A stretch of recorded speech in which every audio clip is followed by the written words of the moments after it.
it's Jennifer from the blog The Everyday Farmhouse. Today we're going to be making herbal salve.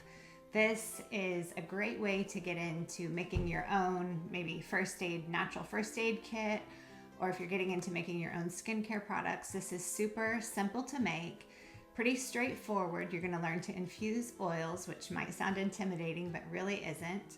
You're going to make this beautiful green salve. You're going to have 5 different herbs in this: beeswax and olive oil. So to start with, you're going to infuse your olive oil with all these different herbs. We've got St. John's wort. I'm going to use my cheat sheet here because I don't want to mix up anything, but St. John's wort speeds healing and it reduces inflammation, even with burns and bruises. So that's a great herb to use. Plantain, which you might be able to find growing in your yard. I purchased this, but if you have an abundance of it growing, you could cut it and dry it yourself. Plantain is one of those herbs that if you're out with your kids and somebody gets stung with by a bee or a wasp, you can actually chew up some plantain and put it on the sting, depending on how severe their reaction is. A lot of times it'll really help soothe and comfort that. We've got comfrey. And comfrey reduces inflammation also, and it helps to grow new skin cells, which is really amazing. We've got arnica, which I love keeping just infused arnica oil on hand. It works wonders on bruises. It helps with pain, reduces inflammation, can soothe muscle aches as well. So arnica is another great herb to have on hand. And then there's calendula flowers, and this is dried. It soothes irritation. It's a natural antioxidant, and it also reduces redness and discomfort. So any skin irritation, we use this salve for stings and bug bites, for cuts, scrapes, bumps, bruises. As soon as my children are old enough to talk, if they get a scrape, they come in asking for salve. I don't buy Neosporin or anything like that anymore. We solely use this, been making it and using it for probably about 5 years. A friend of mine taught me how to make it, and we just love it. I give it away as gifts, and I'm telling you, if you give this to friends, they'll come back asking for more or want to learn how to make it themselves. On the blog, I have these cute labels that you can print off. I actually have 2 different labels. So if you wanted to, if you make a lot of things, it's good to have it labeled. I put my udder balm in the same type of container, so it's nice to know what I'm reaching for. Plus, if you give it as a gift, you have these beautiful labels that you can put on, which is really fun. So I'm going to walk you through step by step how to infuse the oil, and then you're just going to infuse your oil and then melt it with beeswax and pour it into tins. Very straightforward, but I'm going to show you step by step right now. All right, to start, we're going to have this double boiler setup where it's just a pot of water with a bowl that nestles down inside. Of course, you'd want a glass bowl. And I'm going to measure out each of these herbs that I have. Some of them came from Mountain Rose Herbs. Some came from, I think, Amazon even, just wherever I can find organic and the best price. And so I'm measuring out the ingredients, and it's between 1 and 2 tablespoons for each.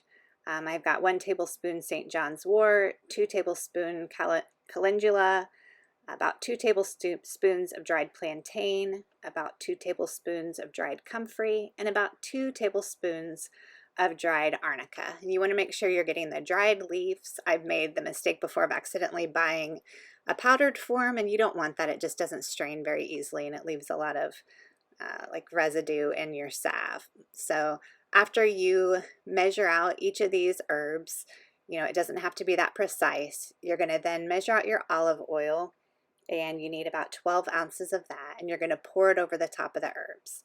Now, the way I'm showing you to infuse these, obviously, is using heat, and that's so that you can get it done within a day. Another way to infuse herbs would be to measure out the oils, put them in something like a glass jar, measure out the oil, and pack the herbs down in the jar and let it sit in a dark place for, about 2 weeks to 4 weeks, as long as you want. And that's also going to infuse the oil. I'm typically in a rush and I don't have a lot of space to store jars. So I just do it this way with the heat, and I'm very pleased with the outcome. I think the herbs infuse nicely and the salve works amazingly well. So I have no complaints about using the heat. Some might argue that it breaks down the herbs. I don't find that to be the case. So after I let it simmer in the double boiler, I strain it. And so for me, I like to um, strain it twice. I like to strain it through once to get the bulk of the herbs out, and then I strain it through a finer, um, it's the same, it's like a coffee filter, a stainless steel coffee filter that I use for um, when we strain milk. I just use the same very fine strainer after this step to really make sure there's no little bits of herbs that have snuck through. But I do it in 2 steps just because it's a little easier to kind of squeeze all that oil out and make sure that it's nice and clean. Okay, after everything is infused, you just put your oil in with the beeswax, and you're going to melt that down depending on how hot it is, depending on how long it takes. And then this step, I somehow missed recording, but you, at this point, after it's all melted down, you add in your 15 drops of lavender oil and your 15 drops of tea tree oil. And make sure the bottom of your bowl is dry, and then you just pour it into your little tins. And there might be a neater way to do this, but I just kind of function in a rush. So just pour that into your tins, let it harden, and then you can put your lids on it.